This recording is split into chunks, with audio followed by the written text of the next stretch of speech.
Achar. Pretérito perfeito do indicativo. To think. The preterit indicative tense. I thought. Achei. Eu achei. You thought.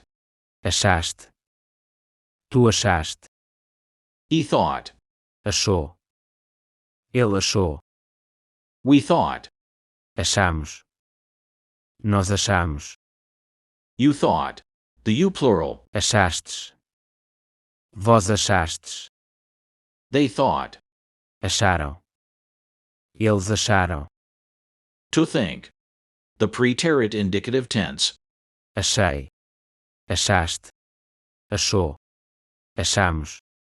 Achastes. Acharam. Using the verb to think in sentences in the preterit indicative tense. Achei. Eu achei. I thought that was important. Eu achei que isso era importante.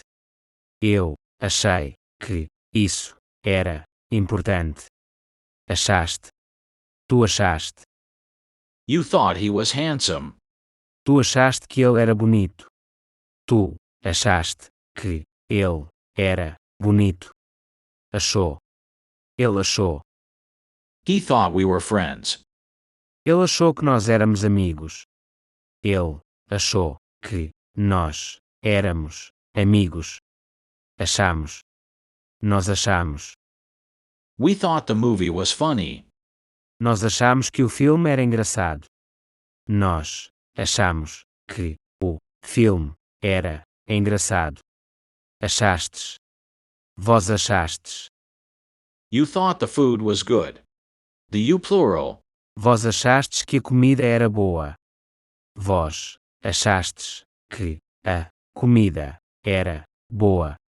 Acharam. Eles acharam. They thought the place was cool. Eles acharam que o lugar era legal. Eles acharam que o lugar era legal. Achar. Pretérito perfeito do indicativo.